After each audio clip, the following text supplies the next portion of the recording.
can't even believe that.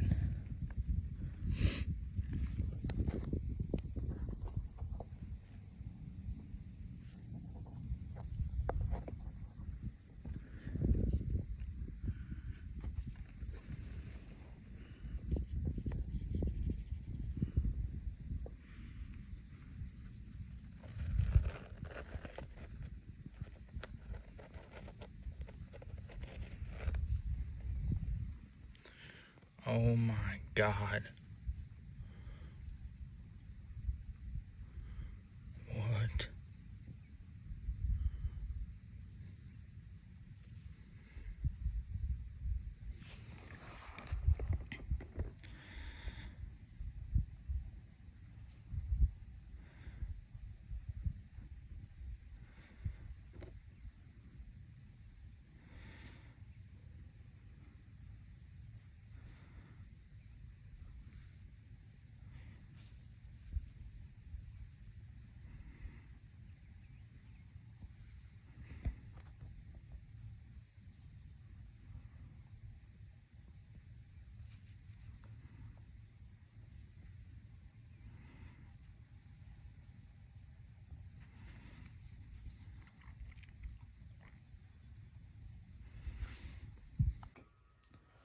Alright, we're going to do a little cleanup video for a hunt that come from about a month ago. It started, I went out after the river went down on a Tuesday.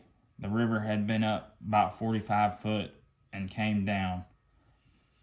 And we'll start by going over this here Cannleton coal bead.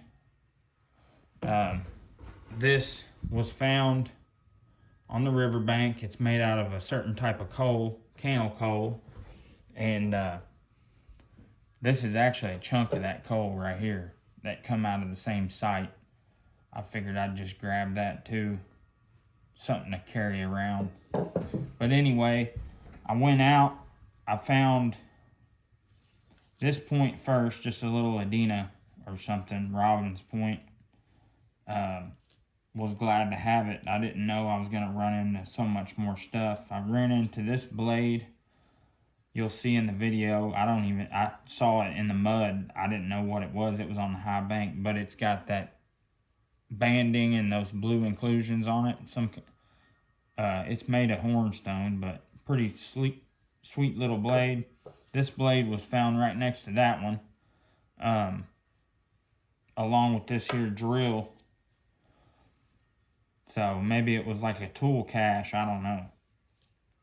Moving down, found this here Cobb's blade. You can see this is kind of like I guess a dovetail preform. I'm not sure, an archaic blade, but you can see the bevel on it.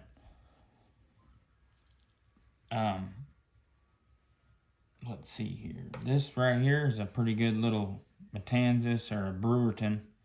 The material, you can see it's got this banding here. Pretty sweet.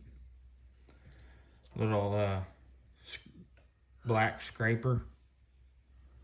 Don't really know what kind of material that is, but anyway. Moving on. All that came from one day, along with this hafted scraper here. And this point here. Pretty sharp. And I think to wrap that day up, I found this broken Kirk, but you can see here it's got this like real cool red line in it. Would have been a smoker. So the story goes, I went down there, okay, and I also found this banded slate bannerstone that day. One good find, man. You can see it's drilled out pretty good. But anyway, I had found that coal bead, and I didn't film it because I thought it might have been a buckeye when I picked it up. But I talked to a guy, he ID'd it for me, and he told me to go back and look for more of these or more jewelry because he said this could have been part of a necklace. So that Tuesday I hunted, found all this stuff. I went back Thursday, that Tuesday night it had rained. I went back Thursday and got to walking down. I walked almost the entire spot and didn't find anything. And I got about 3/4 way down and I ended up seeing this big Benton laying out right in the open. And that's probably the biggest point I found so far. I found a blade after this that's pretty big, but this is a pretty good little point here. You can see it's a bottleneck Benton. Middle archaic, made out of Coffee Creek or Jeffersonville.